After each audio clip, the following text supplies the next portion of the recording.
주시는 하나님의 말씀은 예레미야 24장 4절로 7절까지의 말씀입니다. 여호와의 말씀이 또 내게 임하니라. 이르시되 이스라엘의 하나님 여호와께서 이와 같이 말씀하시니라. 내가 이곳에서 옮겨 갈대아인의 땅에 이르게 한 유다 포로를 이 좋은 무화과 같이 잘 돌볼 것이라. 내가 그들을 돌아보아 좋게 하여 다시 이 땅으로 인도하여 세우고 헐지 아니하며 심고 뽑지 아니하겠고, 내가 여호와인 줄 아는 마음을 그들에게 주어서 그들이 전심으로 내게 돌아오게 하리니 그들은 내 백성이 되겠고 나는 그들의 하나님이 되리라. 아멘. 우리 말씀을 의지해서 모든 것이 은혜인 삶이라는 제목으로 말씀을 드립니다. 여러분 눈앞에 이렇게 예쁜 꽃바구니가 있고 또 그 옆에 먹음직스럽게 보이는 과일이 있다면 무엇을 사겠습니까? 상황에 따라, 필요에 따라 꽃바구니도 살 수 있고 과일 바구니도 살 수 있겠죠. 그런데 혹자들은 실용주의자라고, 현실주의자라고 말하면서 조금 있으면 시들어서 아무짝에도 쓸모없어 내다 버려야 할 꽃에 왜 돈을 쓰느냐. 피가 되고 살이 되는 과일을 한 개라도 더 사서 먹어야 되지 않겠느냐. 그렇게 말하는 분들도 계십니다. 실제로 아름다운 꽃밭을 다 뽑아내고 갈아엎어서 상추를 심고 고추를 심고 토마토를 심는 분들도 없지 않습니다. 그러나 우리 인간은 입으로만 먹고 사는 게 아니겠지요. 입으로만 먹고 사는 짐승은 살지어서 사람에게 잡혀 먹잖아요. 요즘 현대인들의 가장 큰 특징 가운데 하나는 정서가 메말라 간다고 하는 것입니다. 마음이 굳어진다는 것이죠. 그래서 감정을 잘 느끼지도 못하고 그 감정을 잘 표현하지도 못하고 또 남들과 공감하지도 못하는 무감각의 삶을 사는 것이 현대인들의 추세다. 그렇게들 얘기하고 있습니다.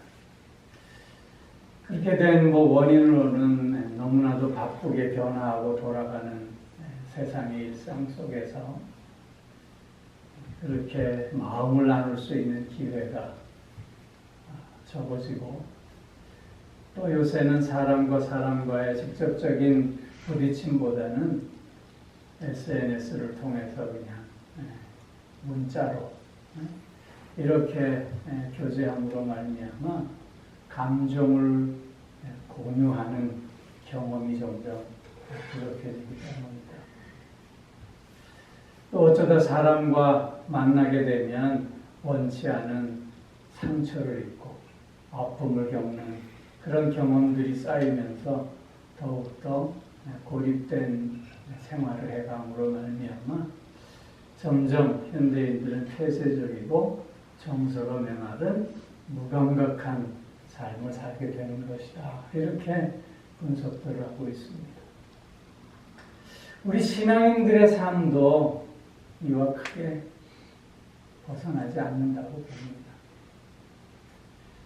늘 은혜를 말하고 은혜 안에 산다고 하면서 그 은혜를 제대로 알지도 못하고 은혜를 제대로 누리지 못하는 삶을 살고 있지 않나 싶습니다. 은혜 받았다고 기뻐하지만 그러나 그것은 잠시요 돌아서고 나면 다시 퍽퍽한 인생살이를 시작하고 나는 우리의 모습이 아닌가 합니다. 예레미야 선지자는 눈물의 선지자다, 그렇게 불리워지고 있습니다. 그런 까닭은 망해가는 그 조국을 바라보면서 안타까운 심정으로 눈물로 이스라엘 백성들에게 회개해야 한다고 그렇게 호소했기 때문이기도 하지만, 그러나 예레미야 선지자의 그 예언의 내용이 당시 이스라엘 백성들에게는 매국노와 같은 비겁한 그런 메시지로 느꼈기 때문에 오히려 비난과 또 이런 핍박을 많이 당했습니다. 예레미야 선지자가 활동하던 당시는 바벨론의 느부갓네살 왕이 이스라엘을 침공하여 이스라엘이 정말 그 멸망 앞에 서 있었던 그런 시대였습니다. 이스라엘 백성들은 위정자들을 중심으로 또 사회 지도자들, 또 당시의 종교 지도자들이라고 하는 사람들을 중심으로 해서 그 바벨론에 맞서 애굽을 오히려 의지하며 싸우려고 했습니다. 이러한 이스라엘의 그 주류적인 흐름 속에서 예레미야 선지자는 그게 아니다, 하나님의 뜻은 지금 우리가 바벨론에 항복하는 것이다, 그렇게 호소했던 것입니다. 그러니 바벨론에 대항해서 싸우려고 했던 이스라엘 백성들의 마음속에 예레미야는 거짓 선지자였던 것이죠. 매국노였던 것이고 오히려 싸움을 두려워하는 비겁자였던 것입니다. 그러나 예레미야의 이러한 외침은 그들이 생각하는 매국노나 또한 비겁한 자의 모습이 아니라 오히려 그런 것을 더 뛰어넘는 정말 용감한 외침이 아닐 수 없었던 것이죠. 오늘 예레미야서 24장 말씀도 하나님의 뜻이 어디에 있는가를 보다 분명하게 보여주고 있는 말씀입니다. 하나님께서는 예레미야에게 환상 가운데 두 광주리를 보게 하셨습니다. 한 광주리에는 좋은 무화과 나무가 가득했고 또 한 광주리에는 악한 무화과 나무, 먹을 수 없는 나쁜 무화과 나무가 가득했습니다. 하나님께서 그 두 광주리에 담긴 무화과를 환상 가운데 보게 하시면서 지금 이스라엘 백성들에게 어떤 것이 좋은 무화과고 어떤 것이 나쁜 무화과이겠느냐라는 말씀을 하고 계시는 것입니다. 인간적인 눈으로 볼 때 바벨론의 1차, 2차 침공으로 말미암아 많은 유대인들이 애굽으로 포로로 잡혀갔습니다. 그들은 가정을 잃어버렸습니다. 그들은 재산을 잃어버렸습니다. 그들은 자유하지 못했습니다. 세상적인 눈으로 볼 때 이들이 나쁜 무화과일 수밖에 없습니다. 여행적으로 지금 예루살렘에 남아있는 유대인들, 그들은 위기를 극복할 수 있었고 가정을 지킬 수 있었고 재산도 지킬 수 있었고 또 자유를 누릴 수도 있었습니다. 그런가 하면 어떤 사람들은 아예 애굽으로 피난 가서 도망간 사람들도 있었습니다. 세상적인 눈으로 보면 이들이 훨씬 좋은 무화과이지 않겠느냐라는 판단을 할 수밖에 없는 것이죠. 그런데 하나님의 판단은 그게 아니었다는 거죠. 누가 어떤 부류가 좋은 무화과냐? 바로 바벨론의 포로로 잡혀갔던 자들이 좋은 무화과라고 하는 것입니다. 바벨론의 포로로 잡혀가서 거기서 모든 자기가 누렸던 모든 것을 다 잃어버렸던 그런 노예 상태에 있는 자들이 오히려 좋은 무화과다. 왜냐하면 하나님께서는 그들을 다시 자기 자리로 돌려놓으실 것이기 때문입니다. 그렇게 말씀하고 있는 것입니다. 즉 이스라엘 백성들이 바벨론의 포로로 잡혀간 상황 속에서 저들은 하나님으로부터 마치 버림받은 것이라 생각할 수 있었지만, 그러나 실제적으로는 하나님으로부터 버림받은 것이 아니라 하나님으로부터 좋게 보는 시간이었고, 오히려 그들에게 더 좋은 길로 예비하시는 하나님의 돌봄의 시간이었고, 하나님의 지켜주심의 시간이었고, 하나님의 은혜의 시간이었다고 말씀하고 있는 것입니다. 특별히 우리가 모든 것이 하나님의 은혜입니다 라고 하는 고백을 늘 하지 않습니까? 우리가 모든 것이 하나님의 은혜다 라고 할 때 그 이유는 하나님께서 우리에게 당신의 가장 좋은 것을 예비하시고 섭리하시는 가운데 우리를 그 길로 인도하시고 그 길에 머무를 수 있게 해 주시기 때문인 것이죠. 오늘 포로로 잡혀간 이스라엘 백성들에게 그들은 지금 때로는 절망과 또한 고통 속에 있지만, 그러나 이 고통과 절망의 이 순간도 돌이켜보면 하나님의 은혜의 순간이요 시간이었다고 하는 것입니다. 오늘 특별히 본문 말씀을 통해서 어떻게 이 모든 것이 다 하나님의 은혜일 수밖에 없는가 라고 하는 것을 살펴보게 되는데요. 그 첫 번째 이유는 하나님은 늘 우리에게 회복의 은혜를 주시기 때문이라는 것입니다. 오늘 6절 말씀을 보십시오. 내가 그들을 돌아보아 좋게 하여 다시 이 땅으로 인도하여 다시 돌아오게 하시겠다는 것입니다. 너희를 향한 나의 생각은 내가 안 하니 재앙이 아니라 평안이요 장래의 소망을 주려고 하는 것이다. 하나님의 생각은 지금은 재앙의 순간처럼 보이지만, 그러나 그 재앙이 아니라 오히려 평안이 하나님의 뜻이요. 지금은 절망의 순간처럼 보이지만 하나님의 뜻은 절망이 아니라 오히려 소망에 있음을 강조해 주고 있는 것입니다. 오늘 이스라엘 백성들에게 지금 그렇게 말씀하고 있는 것입니다.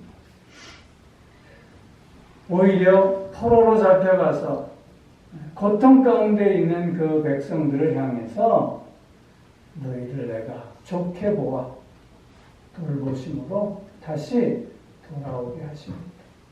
그래서 내가 서야 할 그 자리에 서게 하겠다. 이스라엘의 이스라엘 됨을 다시 회복해 주시겠다 말씀하고 있는 것입니다. 특별히 우리가 이런저런 삶의 고난에 처할 때 우리는 더욱더 이런 회복의 은혜를 지금 베풀고 있는 과정임을 잊지 않아야 할 것입니다. 때로는 육체의 질병이 찾아올 수 있습니다. 때로는 마음의 깊은 상처로 아파할 수 있습니다. 때로는 이런저런 힘으로, 내 힘으로 해결할 수 없는 다양한 어려움들과 문제점 앞에 봉착할 수 있습니다. 그러나 그러한 때에 우리가 꼭 생각해야 하는 것은 지금이 힘들고 어려운 고통과 절망의 시간이 아니라 하나님이 좋게 보아 돌보시고 지키시고 또한 회복시켜 주시는 은혜의 때임을 고백할 수 있어야 하겠다는 것입니다. 고난 가운데 있을 때 우리에게는 근심과 걱정, 염려함이 찾아옵니다. 불안과 불평의 마음이 깃들곤 합니다.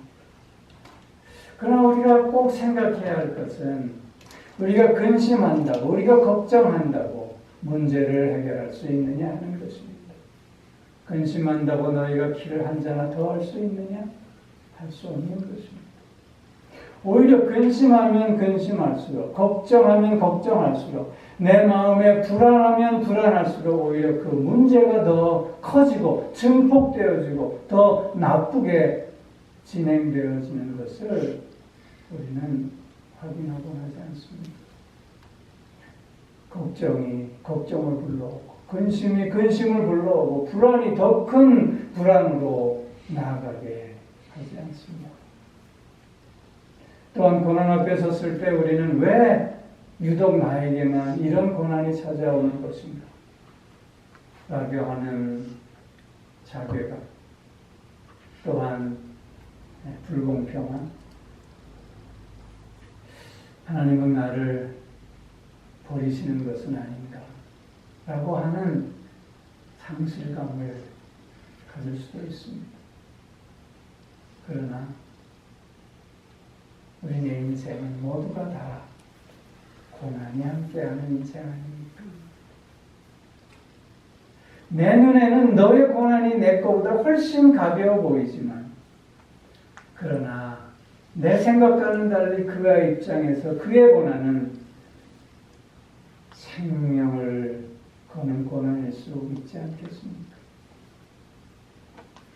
또한 현실적으로 보라고 하도 내가 지금 겪고 있는 이 고난보다 훨씬 더 큰 고난 속에서 꿋꿋이 그 고난을 헤쳐나가는 주변의 사람들도 우리는 확인하게 되는 것 아닙니까?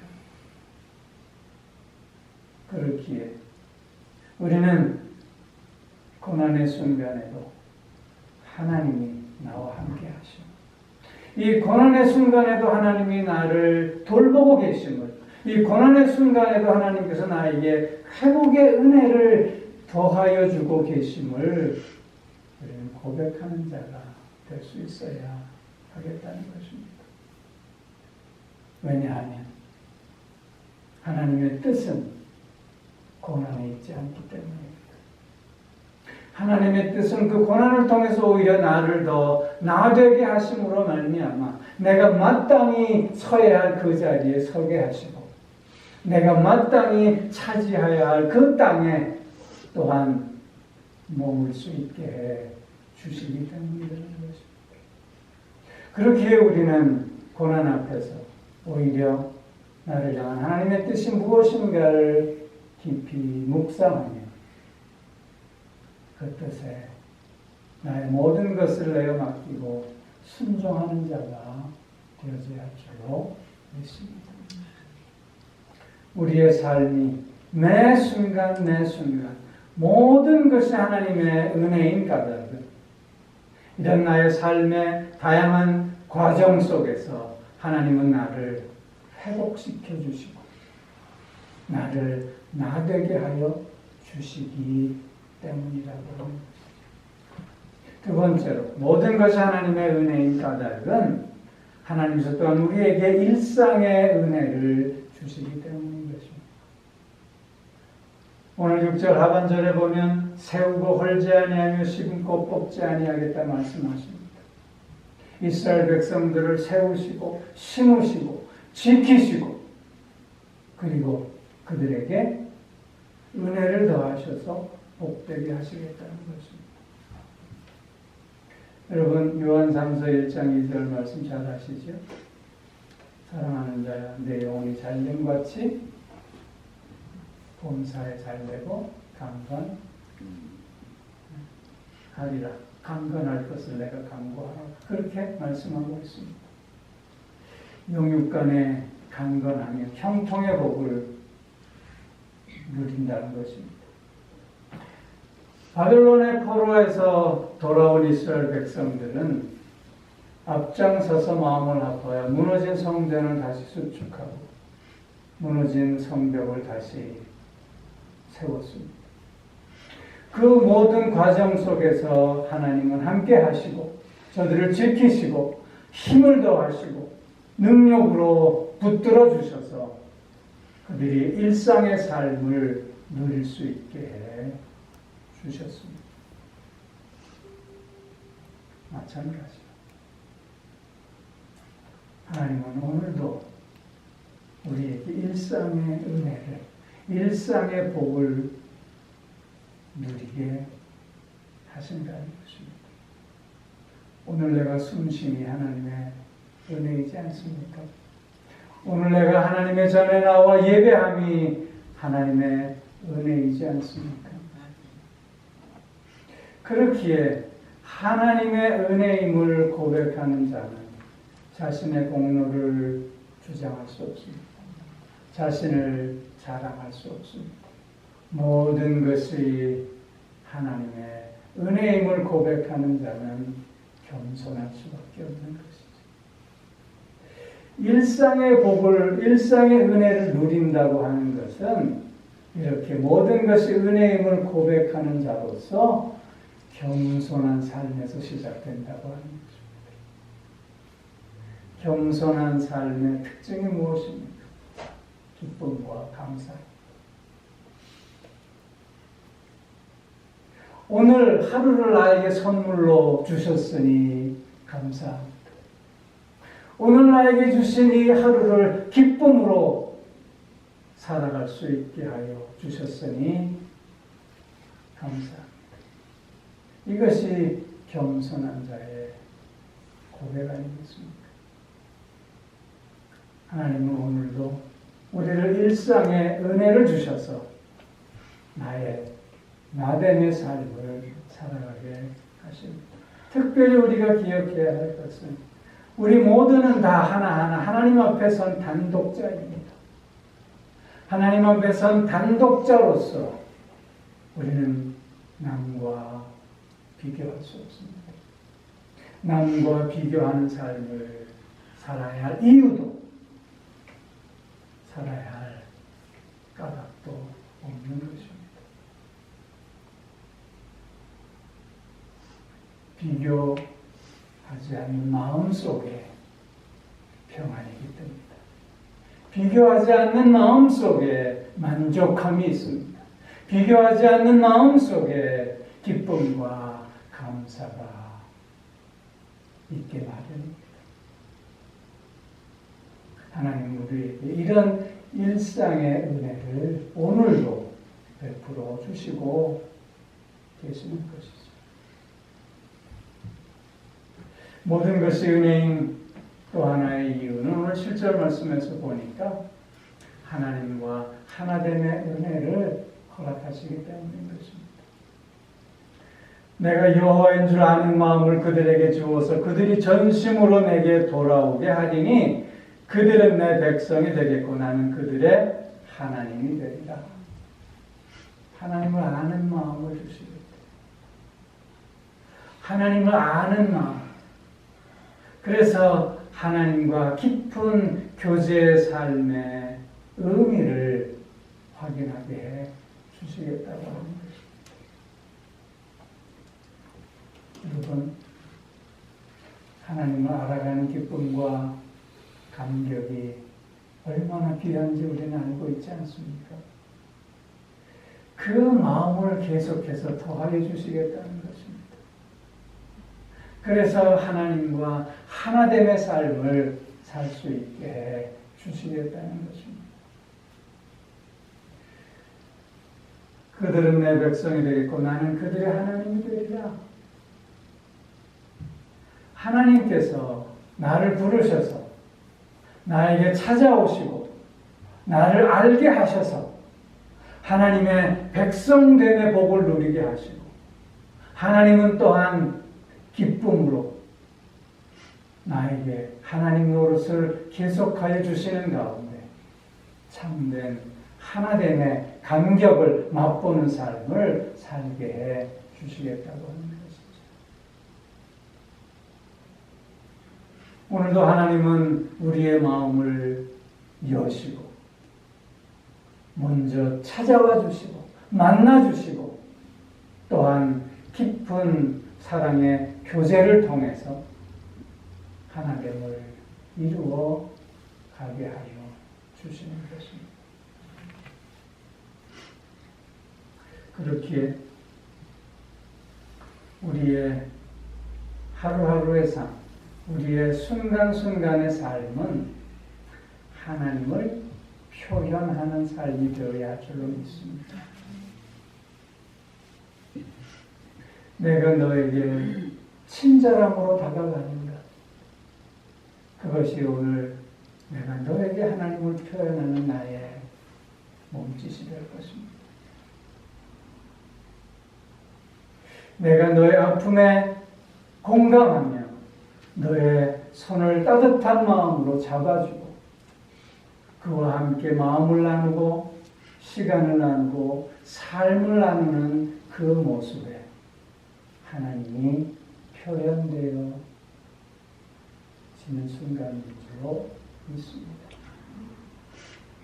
하나님의 뜻을 따르며 그 뜻에 순종하고 또한 헌신하는 나의 삶 속에서 하나님이 표현되어지고 있음을 믿습니다. 나의 작은 마음 쓰므로 말미암아 이 세상이 좀 더 좋아지는 쪽으로 나아갈 수 있다면 그것이 또한 우리의 삶 속에서 하나님이 표현되어지는 모습이다 믿습니다. 우리가 걷는 모든 걸음걸음 속에서 우리가 내미는 모든 손짓 속에서 우리가 내뱉는 말 한마디 한마디 속에서 우리의 얼굴에 나타나는 표정과 표정 속에서 우리는 늘 하나님이 표현되어지는 그래서 모든 것이 은혜임을 삶 속에서 고백하고 실천하는 우리가 되어야 할 줄로 믿습니다. 오늘도 서로에게 그래서 마음을 열고 다가가는 우리가 되어져야 하겠고 또한 서로를 품에 안으며 함께 그 삶을 나눠가는 우리가 되어질 때 우리 안에 하나님의 은혜는 더욱더 깊어지고 더욱더 힘을 발하게 될 줄로 믿습니다. 기도하겠습니다.